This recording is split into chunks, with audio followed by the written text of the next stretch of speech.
이제 우리가 계속해서 살펴보는 그 5대 제사를 통한 우리의 예배, 우리가 회복해야 될 예배의 모습은 어떤 것인가를 오늘 마지막 시간 이제 속건 제사를 통해서 함께 확인하고 또 속건 제사를 우리의 삶 가운데 또 우리의 예배 가운데 나타내기를 힘쓰는 시간 되기를 바랍니다.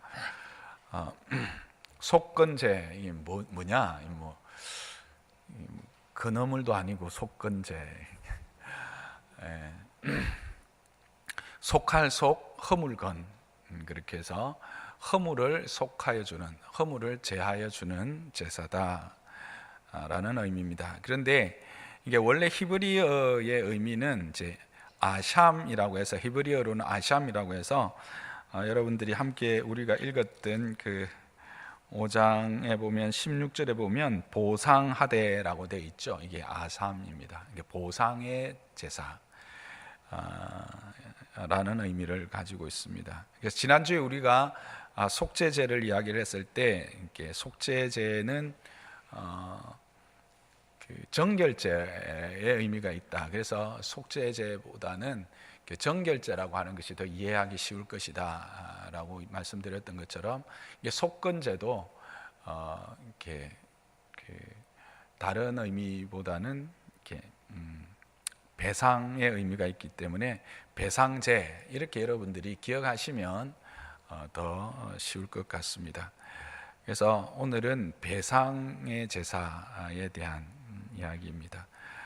그러면 어떤 경우에 이와 같은 배상의 제사, 속건제를 드려야 할까? 그 첫 번째 경우를 5장 14절에서 19절에 나타나 있는데, 하나님의 성물과 또 계명에 대한 범죄일 경우에 속건제를 드리라, 그렇게 말하고 있습니다. 하나님의 성물은 그럼 뭔가? 성물에 대하여 우리가 어떻게 죄를 범할 수 있는가? 계명에 대한 범죄 같은 경우에는 이제 계명을 어겼다라고 하는 것으로 쉽게 우리가 확인할 수 있는데, 이 성물이라는 것이 뭐고 그걸 어떻게 범하는 것인가 하는 것을 이제 생각을 해볼 수 있습니다. 이제 성물이라고 하는 것은 이렇게 그 코데시라고 히브리어로 말하는데 좀 광범위합니다. 먼저 생각해 볼 수 있는 게 성막 안에 있는 여러 가지 기구들을 생각할 수 있겠죠.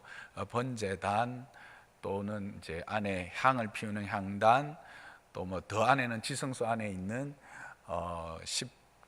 십계명을 닮은 그 이제 법궤, 뭐 이런 것들이 다 우리가 성물이다, 그렇게 할 수가 있겠죠. 거기에 있는 뭐 떡 같은 거, 그런 것들, 하나님 앞에 드려지는 모든 기구들을 먼저 이야기할 수 있습니다. 근데 그것뿐만 아니라 이제 성물은 하나님께 바쳐진 모든 것들이라는 의미를 가지고 있어서, 이 성물과 함께 그 하나님께서 이거는 내 것이다 한 것들이 있죠. 무엇이죠? 모든 첫 소산들, 가축이라든지 또는 곡식이라든지 처음 난 것들은 다 하나님의 것이다, 그렇게 했죠. 그것들을 이야기합니다. 그리고 또 이제 제사를 지내려고 할 때 번제나 이런 소제, 또 속죄제를 드리러 올 때 흠 없는 것을 가지고 오라고 했잖아요. 그래서 그때 이제 드리는 그런 제물들로 가지고 오는 가축들, 뭐 그런 것들도 포함되고, 또 이제 10의 하나는 다 내 것이다, 그렇게 말씀하셨죠. 그와 같은 것입니다. 그런 것들이 성물이다, 그렇게 할 수 있습니다. 그리고 그것들에 대해서 범죄했다라고 이야기할 때, 이 범죄라는 것은 우리의 생각에 하나님께 성물을 범죄했다, 깨트렸나, 이렇게 생각할 수 있겠죠. 물론 그런 거죠. 근데 그 용도에 맞지 않게 쓰는 것들입니다. 그래서 이 성물에는 제사장의 역할, 제사장 자신 또는 제사장의 역할도 이 성물 안에 들어갑니다. 그 당시는 제사장은 구별해서 내 것이다, 이렇게 했기 때문에, 그래서 제사장에게 주라고 한 그 모든 그 제사 이후에 줘야 될 것들도 다 이제 성물에 포함됩니다. 그런 것들에 대해서 이렇게 그 권리를 침해한 것, 그것을 바로 이제 여기서 말하는 범과입니다. 그래서 속건제를 말할 때 이 범죄는 이제 마알이라고 하는 단어를 쓰는데, 보통 우리가 죄를 범했다, 뭐 어떤 관역에서 벗어났다라고 하는 의미의 이 범죄, 죄는 조금 차이가 있습니다. 그래서 이 마알이라고 하는 단어는 신실하지 못함, 배신적 행위를 통해서 타인의 권리를 침해한 것, 이것을 구체적으로 이야기하는 겁니다. 그러니까 이 두 개를 묶어서 보면 성물에 대하여서 범죄하였다라는 것은 어떤 성막에 있는 거룩한 기구나 비품들, 그리고 하나님께 제사 드릴 때의 제물들이나 또는 하나님의 것으로 구별하라고 했던 그 모든 것들에 대하여 우리가 신실하지 못하게 그렇게 그 하나님의 권리를 침해한 것들을 이야기하는 겁니다. 권리를 침해했다라고 하니까 그것들이 내 것으로 했거나 아니면 하나님께 온전히 드리지 못했다라고 하는 것을 생각할 수가 있는 것이죠. 그래서 역대하 26장 16절 이하에 보면 우시아 왕이 있는데, 우시아 왕이 그 나라가 강성해지자 마음이 교만해서 그 함부로 제사장만 드려야 되는 그 분향을 향단에서 자기가 분향하다가 결국 그 이마에 나병이 나서 나병에 걸리게 되는 것들을 보게 되고요. 또 역대하 28장에 보면 아하스 왕이 그 성전 기물을 가지고 함부로 하나님 아닌 다른 신을 이렇게 거기서 제사하게 됩니다. 그로 말미암아 그 아하스 자신과 그 유다죠, 남유다가 크게 하나님의 진노 가운데 들어가는 모습들을 보게 되죠. 이런 것들이 이제 성물에 대한 범죄이죠. 또 우리가 앞에 살펴봤던 것처럼 흠 없는 것들을 드려야 하는데, 흠 없다라는 것은 부족함이 없는 것을 이야기하는 거죠. 그러나 흠 있는 것들을 하나님 앞에 드리는 겁니다. 이것들에 대한 구체적인 하나님의 진노의 모습은 말라기를 통해서 우리가 볼 수가 있죠. 말라기를 보면 이스라엘, 특히 이제 제사장들을 향해서 너희가 어떻게 그 썩은 떡을 내게 올리고 또 그 병들고 또 저는 것들 악한 것들이라 했는데, 이게 이제 전고 이렇게 모질하는 것들을 이렇게 제단에 올리면서 내게 그 왜 우리를 지켜주시지 않느냐, 왜 우리에게 은혜를 베푸시지 않느냐고 너희가 말하느냐. 너희 왕에게 그와 같이 흠 있는 그런 썩은 재물을, 썩은 음식을 올렸을 때 너희 왕이 과연 너희에게 그와 같은 은혜를 베풀겠느냐라고 하며 진노하는 모습들을 말라기에서 우리가 구체적으로 볼 수가 있죠. 이와 같은 것들을 말합니다. 또 그리고 또 이제 레위기 27장에 보면 이제 그 가축의 11조를 드릴 때 그 목자들이 그 지팡이를 이렇게 가지고, 그 지팡이를 가지고 하나 둘 이렇게 해서 10번째 들어오는 그 짐승은 그대로, 그죠? 하나님의 것이 된다 그렇게 했잖아요. 그런데 10번째 걸 보니까 너무 튼실하고 너무 좋은 거예요. 이 씨앗으로 써야 될 것 같은. 그러면서 그냥 그거는 지나가고 11번째 보니까 뭐 대충 드려도 될 만한 것들이니까 이렇게 하지 마라. 구체적으로 그런 이야기까지 하십니다. 그런 것들을 볼 때 제 인간의 어떤 욕심을 따라서 그런 하나님에 대한 자세와 태도가 진정성이 없는 그런 모습들을 보여주는 모습들이 많았던 것 같습니다. 어쨌든 그런 것들에 대하여 하나님이 그랬을 때 너희는 속건제 제사를 통해서 죄를 사함을 받아야 된다라고 요구하고 계시는 것입니다. 그러면 이제 속건제를 드리는 방법은 어떠한가? 속건제를 드리는 방법은 7장 7절에 보면 속죄제와 속건제의 규례는 같아 그렇게 말합니다. 그래서 결국 해막에서 안수하고 잡아서 피를 뿌리고 뭐 제사장인 경우에는 제사장이 속건제를 드려야 되면 성소에서 7번 뿌리고 그렇게 동일하게 하겠죠. 하여튼 속죄제와 동일한 방법으로 행하라는 겁니다.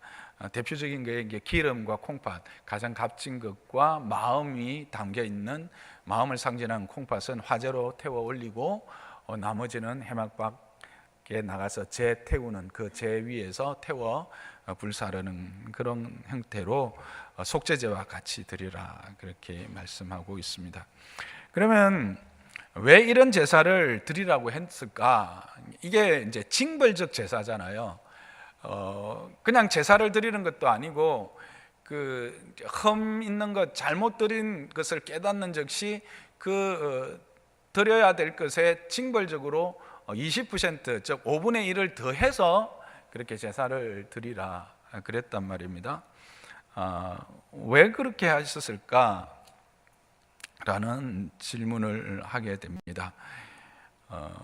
첫 번째 우리가 쉽게 생각할 수 있는 것은 그 징벌이라고 하는 것이 사람으로 하여금 이렇게 두려워하고 그것을 피하려고 하는 그런 생각이 있잖아요.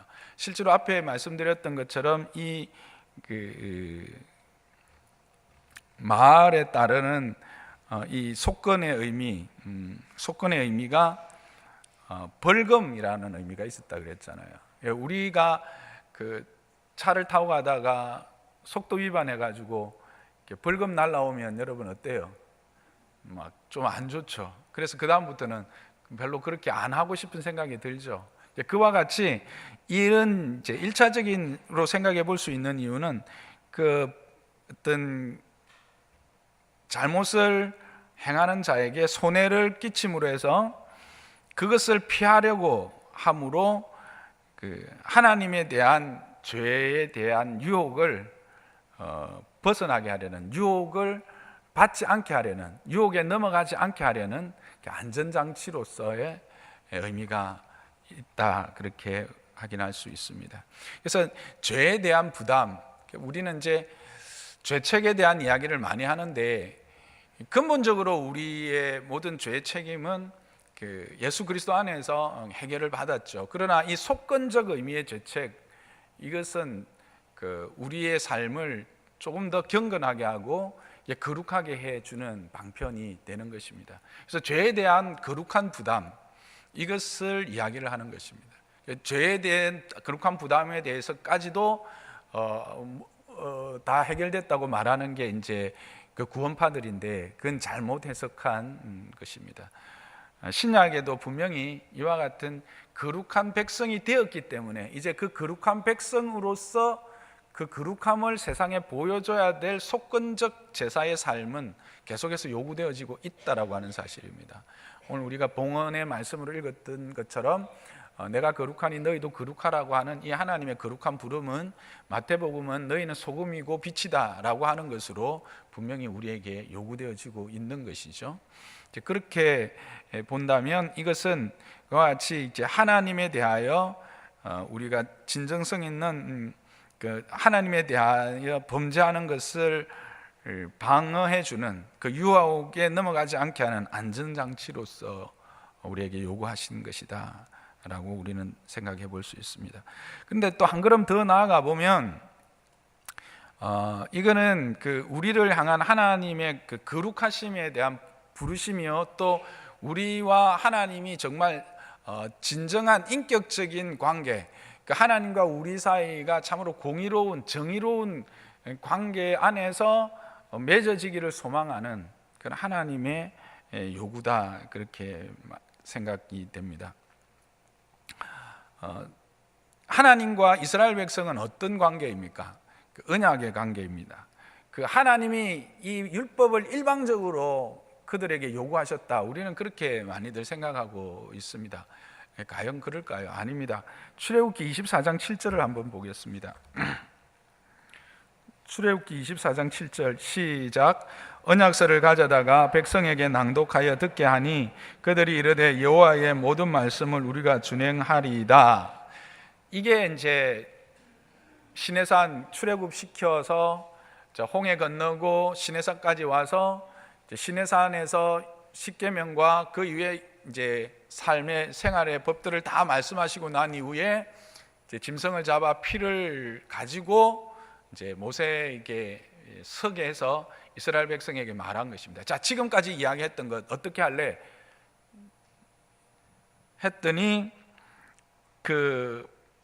그들이 다 듣고 나서 여호와의 모든 말씀을 우리가 준행하리이다, 그렇게 동의를 합니다. 그래서 그것에 말미암아 피의 언약을 맺게 됩니다. 그래서 그로 하나님 여호와는 그들의 하나님이 되고 이스라엘은 하나님의 백성이 되는 언약의 관계가 있는 거죠.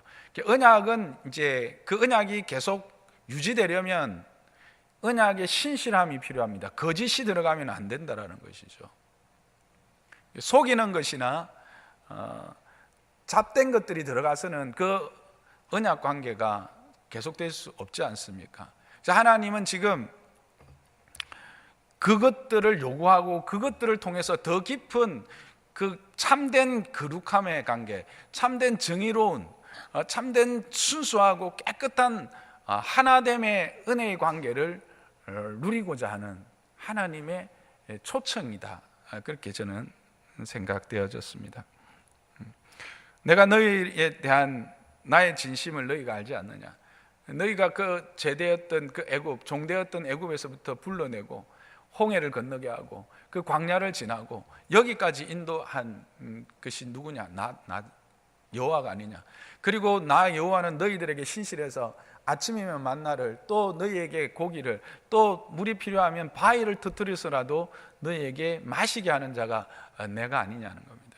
내가 너희를 그렇게 사랑했다라는 겁니다. 그리고 그 사랑을 더 분명하게 하기 위해서 우리 사이에는 죄된 것들, 그러니까 오염된 것들, 거짓된 것들이 들어가서는 내가 너희 가운데 임할 수가 없으니까, 너희 가운데 임재할 수가 없으니까, 너희와 관계할 수 없으니까, 너희는 그 징벌적인 이 제사 제도를 통해서 내가 너희를 얼마나 원하고 있고, 내가 너희를 얼마나 기대하고 있고, 너희와 얼마나 함께 살아가고자 하는 마음이 있는가를 알기를 원한다라는 거죠.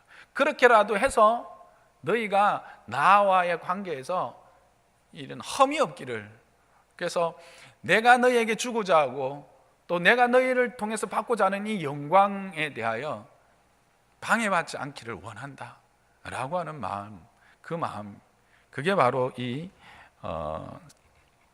성물과 또 계명에 대한 속건제를 요구하신 이유다, 저는 그렇게 생각합니다. 그래서 그러니까 인격적 관계의 요구다, 징벌적 대응이 아니다. 우리가 하나님의 법, 하나님의 요구를 생각할 때 자꾸 이 징벌적인 요구에 대하여서만 관심을 가지는데, 그 징벌적 요구의 내면 또 그 후면에 있는 하나님의 요구의 이유들을 좀 볼 수 있었으면 좋겠습니다. 그래서 속건제는 하나님과의 관계에 임하는 우리의 진정성에 대한 하나님의 요구다라고 하는 것입니다. 오늘날로 따져보면 우리는 이제 예수 그리스도 안에서 그리스도로 말미암아 하나님과 언약을 맺은 백성이죠. 그래서 이제 이사야 53장에 보면 그가 찔리고 그가 상함을 입고 함으로 우리가 나음을 입는 그런 것을 이야기합니다. 그래서 예수 그리스도의 속건적 은혜를 입은 우리들이 되는 거죠. 자, 그러므로 우리의 삶이 어떻게 해야 되겠느냐? 우리의 예배는 당연히 우리의 예배도 그 속건적 은혜를 입은 자답게 하나님에 대한 속건적 제사의 자세로 이렇게 예배하러 와야 된다라고 하는 것이죠. 내가 예배하러 올 때 나의 마음이 과연 하나님 앞에서 흠이 없는가? 하나님의 계명 앞에서 나는 정결한가? 생각을 하고 거기에 대해서 정결하지 못할 때 내가 거기에 대한 속건적 제사, 구체적인 하나님 앞에서의 드림을 통해서 그것을 해결해야 된다는 거예요. 그게 오늘날로 말하면 회개죠. 회개라는 것이 입술의 회개, 속죄에 정결케 되어지는 속죄의 회사가 아니라 그 다음엔 뭐예요? 값을 치르는 회사의 회개이죠. 실제로 이제 이게 잘못 이제 운영되어져서 문제이기는 한데, 내가 적어놓은 게 있는데, 캐톨릭 제사들 있죠. 그걸 뭐라고 하죠? 내가 딱 생각이 나서 한자 적었는데 그게 어디 간지 없어요. 신부들 앞에 가서 하는 걸 고해성사. 이제 생각났다. 고해성사라고 하는 이것이 잘못 왜곡되어져서 잘못 사용해지고 있어서 이게 문제가 되지만, 실질적으로 하나님 앞에서 우리의 죄과에 대한 구체적인 고백들이 있어져야 된다는 거죠, 오늘날에. 그리고 그 고백에 합당한 삶의 드림들이 있어져야 되죠. 이 삶의 드림은 다른 말로 하면 뭘까요? 회복입니다. 그러니까 고치는 거죠.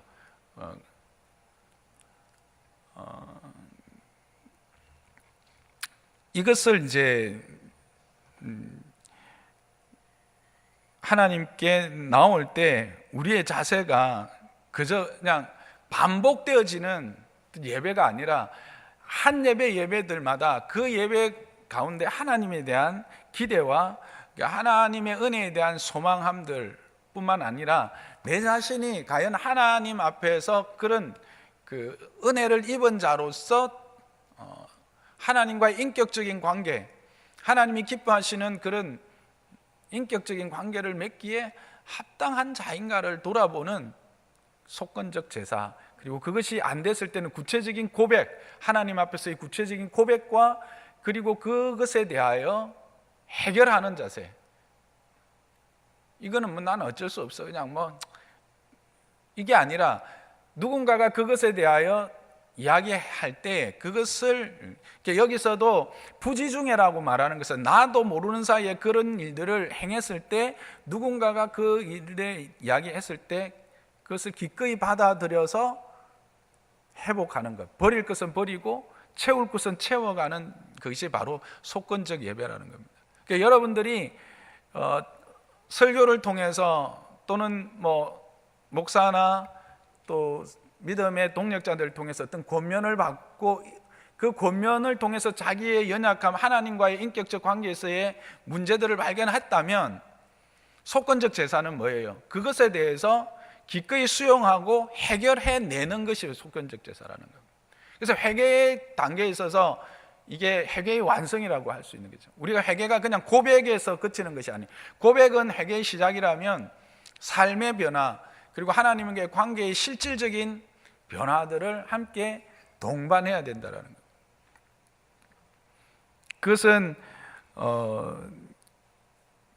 모든 면에서 그렇죠. 하나님에 대한 경외심들 또는 내가 받은 사랑에 대한 합당한 감사와 기대에 대한 것을 가지고 오는지, 또 마땅히 하나님의 것인 것을 우리가 하나님의 것으로 정직하게 신실하게 구별해서 드리고 있는가 하는 것들까지, 삶의 전반적인 것들, 우리의 예배의 모든 요소들에 대하여 우리는 지금 회복하는 그것들을 속건적 제사라 볼 수 있을 것입니다. 저와 여러분의 예배가 그냥 반복되어지는 종교적 어떤 행위가 아니라 매일매일 하나님 앞에서 나를 확인하고 나의 부족함들을 채워서 또 나의 그 죄된 것들을 끊어서 하나님이 받고 하나님과의 인격적인 진정성 있는 참된 순결한 그런 관계를 형성해 나가는 예배자가 되시기를 주님의 이름으로 축복합니다. 그게 우리가 하나님의 은혜를, 하나님의 그 하늘의 복을 온전히 누릴 수 있는 방법입니다. 끊임없이 성경은 계속해서 그걸 이야기를 하고 있는 것이죠. 두 번째는 6장 1절부터 7절에 나오는 특히 2절에 말하는 하나님께 신실하지 못한 범죄에 대해서 속건제를 드리라 그렇게 말합니다. 근데 참 재미있는 것이 하나님께 신실하지 못한 범죄 이렇게 생각하면 말하면 우리는 하나님에 대한 어떤 그 말, 즉 하나님에 대해서 내가 부족했다든지 이런 것들을 생각하는데 할 수 있는데, 구체적인 예는 뭡니까? 사람에 대한 말입니다. 범죄를 말하고 있다는 사실이죠. 그래서 어떤 것들을 말합니까? 이웃이 맡긴 물건이나 전당물을 속인다. 이거는 뭐냐면 요즘은 뭐 옷이 다양하고 색깔도 다양하고 그렇지만 옛날에는 뭐예요? 그냥 통으로 짜든지 배로 이렇게 지어서 그 옷이 그 옷이고 그 옷이 그 옷 비슷하다는 거예요. 근데 이제 가난한 자들은 그것을 전당을 잡혀서라도 하루를 먹어야 되기 때문에 오전에 이제 전당을 잡힙니다. 그럼 오후에 찾으러 오면 그 중에서 뭐예요? 좀 값어치 나는 것들은 뒤로 살 빼고 그냥 헐쩍한 것들 그냥 줄 수도 있다는 거예요. 그렇게 하면 안 된다는 거예요. 그런 것들이죠. 속이는 거죠. 한마디로 말하면 도적질하거나 착취한다는 것. 착취한다는 것. 도적질은 뭐 다 아는 것이죠. 착취는 이제 구체적으로 이런 거죠. 마땅히 지불해야 될 임금을 지불하지 않거나 그 일로 받아야 되는 정당한 임금을 아주 낮추어서, 이거는 이제 100원짜리 일이에요. 누구도 생각할 때 이거는 100원을 받아야 할 수 있는 일인데 그거를 깎아서 뭐 70원에 계약을 한 거예요. 그러면서 야, 나는 능력이 좋아서 70원에 이 일을 해내, 이렇게 말하는 거는, 이거는 착취라는 겁니다. 이게 이제 성경에 나와 있는 걸 제가 이렇게 모은 겁니다. 그 다음에 우리가 또 요즘 말하면 이제 임대료나 이자를 같은 것들 이야기할 수 있죠. 그래서 턱없이 높은 임대료를 요구한다든지 턱없이 높은 이자를 요구하는 것들. 그래서 뭐 저축은행이나 이런 데서 막 턱없이 높은 이자를 막 받는 거, 그거는 착취예요. 그건 착취죠. 개인적인 거래에서도 뭐 요즘은 개인적인 거래를 그렇게 하는 데가 별로 없으니까 은행들을 통해서 다 하긴 하지만 어쨌든 예전에는 이제 그런 걸 이야기를 하는 겁니다. 그래서 합법적일 수 있지만 비인간적이고 비윤리적인 방법으로 그들의 위치를 이용하여서 어떤 사람으로부터 자기의 이윤을 극대화하는 것들을 아샤크라고 해서 성경은 이거를 착취로 아주 큰 죄악으로 이야기를 하고 있습니다. 그런데 이 착취의 역도 생각할 수 있습니다. 성경에 보면 이제 저당 잡힌 겉옷은 반드시 해가 떨어지기 전에 어떻게 하라 합니까? 주라고 하죠. 그걸 이용을 하는 거죠. 아침에 이제 겉옷을 맡기면서 하루 동안 열심히 일을 해서 어떤 품삯을 얻거나 내가 노력해서 뭔가를 얻어서 이 전당 잡힌 것을 다시 찾아오도록 힘쓰고 애써야 되는데, 그렇지 않고 시간을 그냥 낭비하고는 저녁에 대해서 뻔뻔하게 가서 말씀의 율법에 이렇게 했으니까 당신 율법을 잘 지키지 않느냐고, 옷 내놔라고 이렇게 하는 거, 그것도 착취라는 거예요. 그리고 마땅한 임금을 받았어. 내가 오늘 이만큼 일을 하기로 하고 100만큼 일을 하기로 하고 100원을 받았어. 그러면 내가 이 일을 100원을 충분히 해야 되는데 100원을 받았고 100원을 받기로 약속했는데도 나는 100원을 받기로 약속했으니까 그냥 대충 하고 그냥 100원 받으면 되지 하고 70원 정도밖에 안 하고, 할 수도 있는데도 안 하고 100원을 받아가는 것도 착취라는 거예요.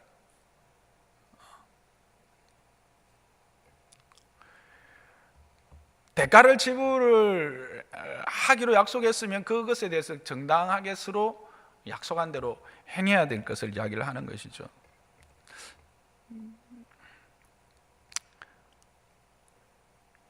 그렇게 하는 것들을 다 마알이다, 범죄하는 거라는 겁니다. 그래서 남의 이런 물건을 줍는 것, 그리고 그것을 그냥 감추는 것이죠. 부인하거나 거짓 맹세하는 것, 이런 것이 다 하나님 대해서 신실하지 못한 것이라는 겁니다. 왜 그럴까요? 이스라엘에게 있어서 뭔가를 맹세할 때는 다 누구의 이름으로 맹세합니까? 하나님의 이름으로 맹세합니다. 그러니까 우리가 이 땅에 살아갈 때, 그리스도인으로 살아갈 때 사람들이 내가 예수를 믿는다라고 말할 때 내가 하는 말, 내가 하는 행동에서 그 사람들은 누구를 거기에 반영시킵니까? 하나님을 반영시킵니다. 그리스도를 반영시킵니다.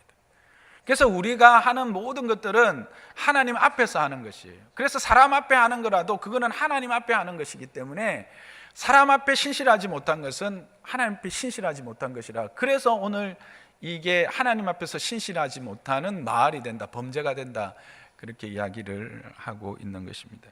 그런데 그것을 언제 그러면 이런 속건제의 제사를 드려야 되는가? 6장 5절에 보면 5분의 1을 더하여 돌려보낼 것이니 그 죄가 드러나는 날에는 그 임자에게 줄 것이다 이랬습니다. 이 말은 뭘까요? 드러나는 날에 뒤로 미뤄도 된다는 거예요? 아니에요. 즉시라는 겁니다. 즉시.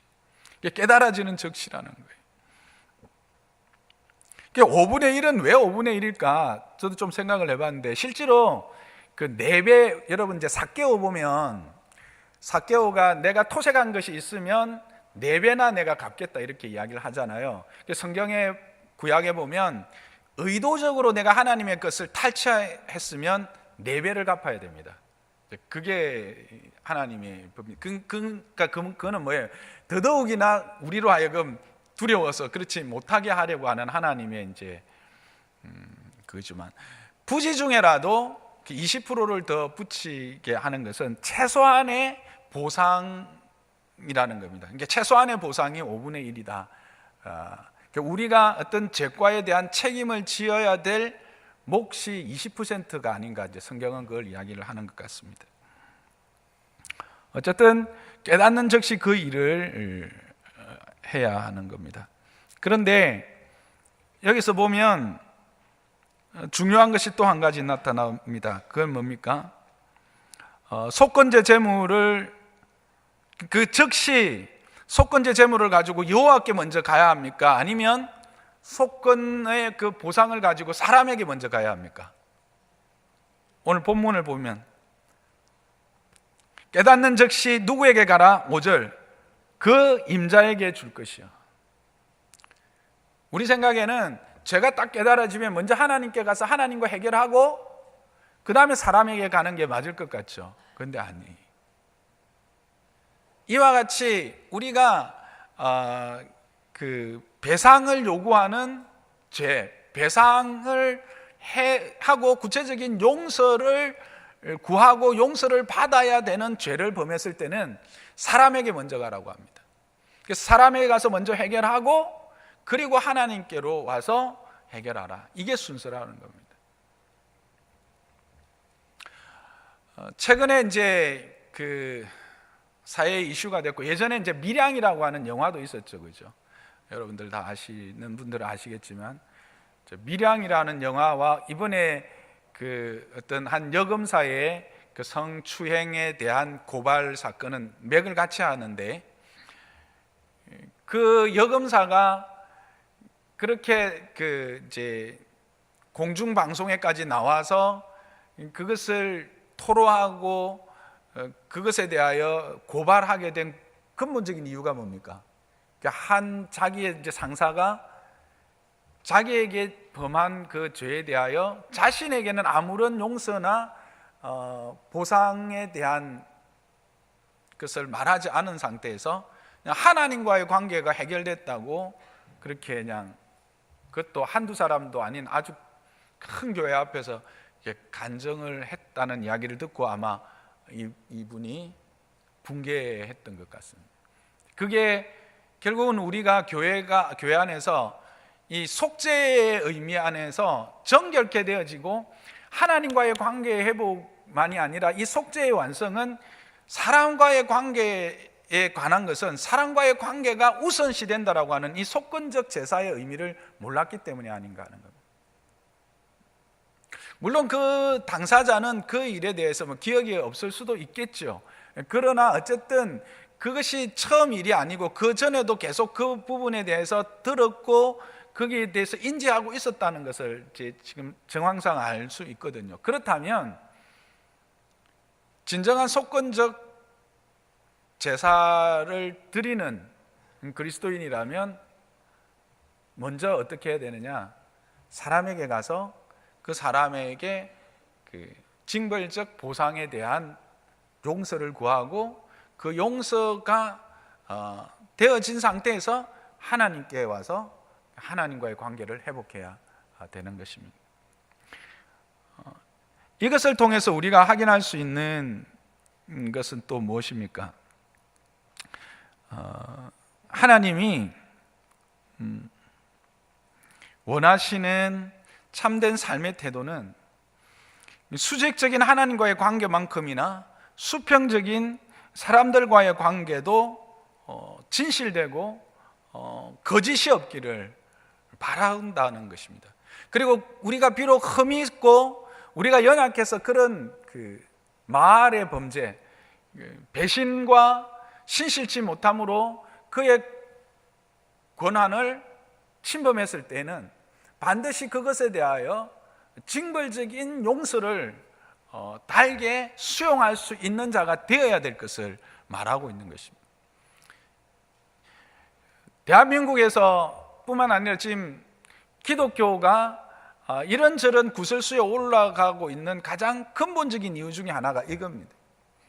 너끼리 하나님 앞에서 용서받고 너끼리 그렇게 되면 다냐? 이거 아닙니까? 속건적 제사의 삶, 속건적 제물로서 내가 드려진 자라고 하는 이 사실에 대하여 우리가 바로 깨닫지 못하고 있기 때문에, 또 그것을 우리 삶을 통해서 나타내지 못했기 때문에 세상이 우리에 대해서 그렇게 말한다는 것이죠. 그래서 하나님과의 바른 관계의 하기는 사람들과의 바른 관계, 책임지는 자세의 모습으로 나타나야 할 것을 분명히 말하고 있습니다. 하나님은 우리가 하나님에 대하여 참으로 거룩하고 그의 존귀함, 그의 크심과 은혜로우심에 대하여 귀하게 생각하고 그 관계를 참으로 복되게 생각하고 그 관계를 유지하기 위해서 희생하고 내가 보상하고 대가를 지불하는 만큼 나와 함께한 또 이 권속들, 특히 믿음의 권속들, 여기는 이제 구체적으로 이 사람들은 그 이스라엘 백성들이거든요. 믿음의 권속들에 대해서도 동일한 책임의식을 가지고 대해야 된다고 하는 사실. 하나님께 하는 만큼 내 권속에 대해서도 책임감을 가지고 해야 된다라고 하는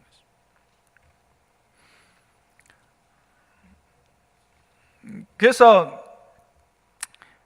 이 속건제의 제사는 우리는 앞에서 징벌적인 제사다라고 해서 결국은 죄에 대한 보응이나 보복으로 이 제사를 요구하셨다라고 생각했지만, 이렇게 보면 결국 이 속건제의 궁극적인 목적은 뭡니까? 회복입니다. 화해입니다. 죄의 결과가 뭐죠? 단절이지 않습니까? 앞에서도 말씀드렸던 것처럼 죄로 말미암아 오염된 자에게는 하나님의 임재가 있을 수가 없어요. 근데 우리가 하나님의 허락하신 복을 누리기 위해서는 하나님의 임재 없이는 아무것도 누릴 수가 없다는 거죠. 에덴에서 그들이 그 하나님과 단절되어진 근본적인 이유가 바로 죄 때문이죠. 근데 이 죄는 하나님과의 관계의 단절뿐만 아니라 사람과의 관계의 단절까지도 나타나는 것입니다. 그게 구체적인 예가 딱 드러나는 게 뭡니까? 가인과 아벨이죠. 가인이 아벨을 죽이고 난 이후에 하나님이 가인을 찾아와서 내 아우 아벨이 어디 있느냐 했더니 따져 묻듯이 내가 아벨을 지키는 자입니까? 왜 내한테 찾습니까? 이거 아닙니까? 근데 이게 왜 이런 일이 있는 거죠? 죄 때문에 그런 거죠. 내가 누구인지를 잃어버린 거예요. 내가 어떤 존재이며 내가 무엇을 해야 되는 존재인지. 하나님이 진짜 원하는 것은 자기 입술로 고백했어요. 뭐라고요? 내가 아벨을 지키는 자로 형으로서의 역할을 감당하도록 함께 가족이라는 관계로 묶어 놓으신 거예요. 그러니까 죄는 내가 누구이며 내가 무엇을 하고 내가 어떤 존재인가를 잃어버리게 하고 내 자신의 욕망과 내 욕심을 따라서 살아만 가게 하는 그런 존재로 만들어냅니다. 근데 그게 행복인 것 같죠? 그게 참된 평안을 누리는 방법인 것 같죠? 아무것도 간섭받지 않고 내 혼자 내가 잘 먹고 잘 살면, 그러나 그렇지 않다는 거죠. 그것은 반드시 패망으로 연결되어질 수밖에 없다는 것을 지금 보여주는 거예요. 그래서 공동체, 이 속건제는 공동체는, 특히 신앙 공동체는 죄됨을 알려야 하는 책임이 있다라는 겁니다. 그리고 그 죄는 반드시 밝혀져야 하고 책임을 져야 합니다. 죄를 지었다는 것을 이해하거나 잘못을 후회하는 것만으로는 충분치 않다는 것을 지금 속건제는 우리에게 말하고 있는 겁니다. 내가 어떤 죄를 범했을 때 그냥 그렇게 내가 잘못했네, 이것에서 끝나서는 안 된다라는 거죠. 그것이 그렇게 되면 그 내적인 내면에는 뭔가 해결이 됐지만 그게 구체적인 결과로 나타나는 것이 없기 때문에 그렇습니다. 용서의 과정이 없기 때문에 진정한 회복이 없거든요. 속건제는 뭘 이야기하냐면 죄에 대한 응징이나 보복이 목적이 아니라 이런 구체적인 용서의 과정을 통한 참된 회복을 말하는 거죠. 보상을 명함으로 1차적으로는 죄에 대한 부담감으로 자신과 공동체를 지키는 방편이 되는 거죠. 두 번째는 한 걸음 더 나가면 범죄한 이후에는 가해자의 의식을 갖고 있는 사람이 피해자에게 공개적으로 그리고 합리적으로 사죄할 수 있는 방안과 제도를 열어놓음으로써 손해의 회복과 동시에 관계의 회복을 위한 하나님의 방법이 바로 속건제라는 겁니다.